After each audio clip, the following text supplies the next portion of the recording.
ఇలా ఉన్నాడేమన్న అనుమానమును నువ్వు పొందవద్దు, ఇట్లాగే ప్రతిష్ఠ చేయమన్నారు. అసలు ఆ రాజుగారి తాపత్రయం, ఆయన పడ్డ కష్టం, భగవంతుడి గురించి ఆయన ఏడ్చిన ఏడుపు లోకంలో ఎవడు ఏడిచాడురా? ఎవడు ఏడిచినా వాడి కోసం ఏడిచినవాడు, వాడి వాళ్ళ కోసం ఏడిచినవాడే. నా కోసం జీవితంలో ఇంత ఏడిచినవాడు, రాజపదవున్నా భోగాలున్నా ఎవడున్నాడు? కాబట్టి ఈయనకి నేను దర్శనమిస్తున్నానని భగవంతుడు ఆయనకి సాక్షాత్కరించాడు. నువ్వు నా కోసం ఇంత పరివేదన చెందావు, ఇప్పుడు దేవాలయం కట్టి నన్ను ప్రతిష్ఠ చేస్తావు, నాకు ఒక ముచ్చట ఉంటుంది.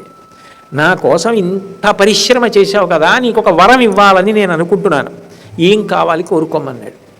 ఒకటి కాదు స్వామి, నాకు 3 అడగాలనుంది, నిన్ను అనుగ్రహిస్తావా అన్నాడు. తప్పకుండా అనుగ్రహిస్తాను, అడుగు అన్నాడు.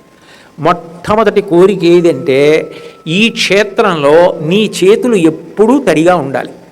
చెయ్యి ఎప్పుడు కడుక్కుంటానండి మాటలు, ఏదైనా తింటే ఏదో కొద్దిగా నోట్లో వేసుకున్నా ఎంగిలైనట్టే, అందుకని చెయ్యి కడుక్కోవాలి, సరే కనీసం నీళ్ళు ముట్టుకోవాలి. కాబట్టి నువ్వు ఎప్పుడూ నీ చేతులు తడిగా ఉండాలి. అంటే అన్ని ప్రసాదాలు నువ్వు ఇక్కడ తింటూ ఉండాలి. అందుకే 56కి తక్కువ కాకుండా నైవేద్యాలు అవుతుంటాయి జగన్నాథస్వామికి. 56 అనుకుంటారు చాలామంది, 56 కాదు, 56కి తక్కువ కాకుండా. అంటే 56 దాటిపోయి ఒక్కొక్కసారి 100ల సంఖ్య మీద నైవేద్యాలు తయారవుతాయి. ఇంకా విశేషం ఏమిటంటే, పూరి క్షేత్రంలో జగన్నాథస్వామికి నైవేద్యం చెయ్యబడేటటువంటి ప్రసాదం ఏది ఉందో దాన్ని వండుతుండగా చూడడం అన్నది సాధ్యం కాదు. అది ఆ ప్రసాదం తయారు చేసేటటువంటి ప్రదేశం గుడికి ఒక పక్కకు ఉంటుంది, పెద్ద భవనం కనపడుతుంటుంది. కానీ ఎవరిని లోపలికి వెళ్ళనివ్వరు. వేల మంది అందులో పనిచేస్తారు, అంత నియమంగా పనిచేస్తారు. ఇప్పటికీ కట్టెలు తెచ్చి గాడి పొయ్యిల మీద వంట చేస్తారు. ఆయన ఉన్నాడనడానికి, ఇంద్రజుమ్నుణ్ణి అనుగ్రహించాడు, వరం ఇచ్చాడనడానికి గుర్తు ఏమిటంటే, ఒక్క కుండలో వండరు, ఏ రోజుకు ఆ రోజే కొత్త కుండలు. పొయ్యి పెట్టి పొయ్యి కింద కట్టెలు పెట్టి 7 కుండలు పెడతారు.